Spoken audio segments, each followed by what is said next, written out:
Guys, it's your girl Jade. This movie madness, I am doing a movie called The Lovely Bones. It's PG-13, 2009, fantasy drama, and it's about 2 hours and 15 minutes long. IMDb gave it 6.7 out of 10, so I'm reading from this so you'll see me looking down. Rotten Tomatoes gave it a 31%, and Roger Ebert gave it 1.5 out of 4. Let's see. Director was Peter Jackson. Box office $93.6 million. And awards, it got the Critics' Choice Movie Award for Best Young Performer. Now,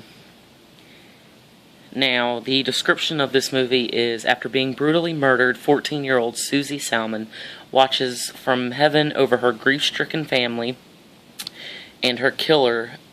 As she observes their daily lives, she must balance her thirst for revenge with her desire for her family to heal. Now, I have a problem with that. Oh, sorry. She does not watch from heaven. She's actually in limbo because she refuses to move on.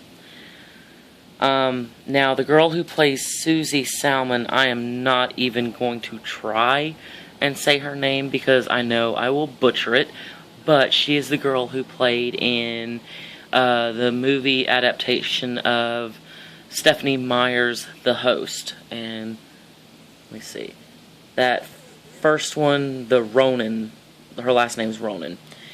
But she plays Susie Salmon. Stanley Tucci plays George Harvey.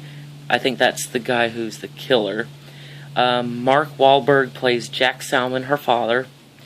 Rachel Weisz plays Abigail Salmon, the mother.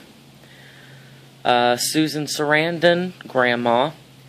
Rose McIver, Lindsay Salmon. Michael Imperioli, Lynn Finnerman, Reese Ritchie, Ray Singh, who happens to be a guy that Susie Salmon has a crush on. Christian Thomas something plays Buckley Salmon. Let me see if I can get the rest of his name. Really? Okay, Christian Thomas Ashdale. Sorry, my tablet messed up there for a minute. Really? I did not hit that. Go back to The Lovely Bones, please. There we go. And then, of course, you have other people like Nikki Suhu, Andrew James Allen, Anna George, Charlie Saxton, Tom McCarthy, Stink Fisher, Katie Jackson, Nakia Dillard, Marley McKay, Bruce Phillips, Greg Woods, Jake Abel,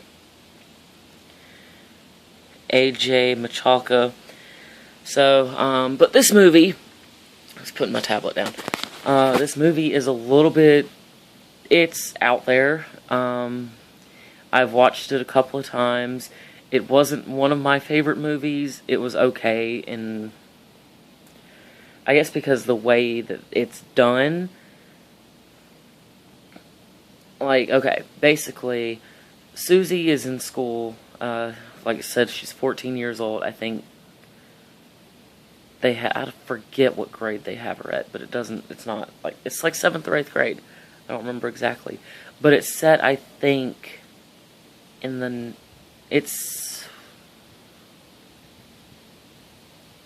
I forget what year it's set. Oh my goodness.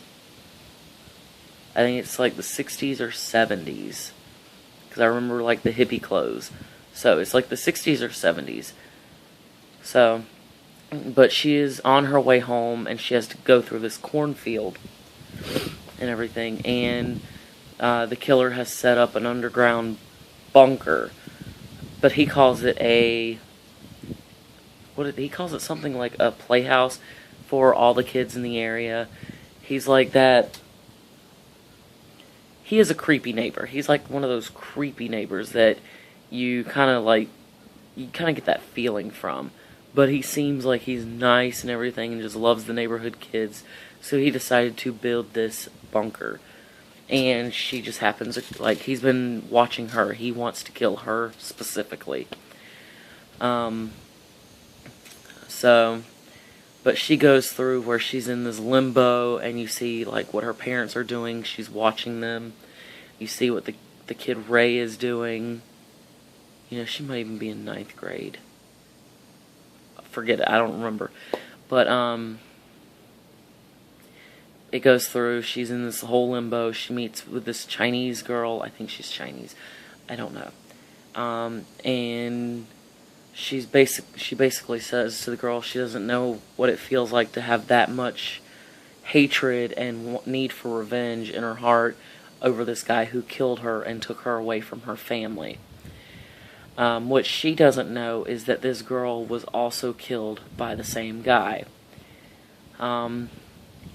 She then decides that she's going to move on and goes to this big tree that she has to meet this girl at to move on to heaven. And she ends up meeting all of these women, or this woman and all these other girls that this guy has killed. And it shows like flashbacks of them after they were murdered, where they were left, and it gives their names and I think the year and maybe how old they are.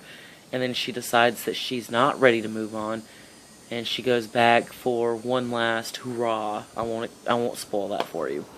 But she does eventually move on and realize that she can't have so much hatred and revenge in her heart, that eventually he will be caught. So, like I said, it's not up there on my favorites, but it is an okay movie. I guess just, like I said, just the way it was made. Excuse me. So, anyway, I think it's PG-13, so kids are okay watching it. I don't know if they would actually get it, because it did take a couple of times of me watching it to fully understand the movie, even though it is PG-13. I guess just, like I said, the way it was made and just the flashbacks and jumping around like it does. So, anyway, that is my take on The Lovely Bones. And if you haven't already, make sure to hit that subscribe button. If there's a movie you want me to do a review on, leave it in the comments and I'll do it. Like I said, I do movie reviews and paranormal stuff and yada yada. Anyway, bye guys. Love ya. Peace.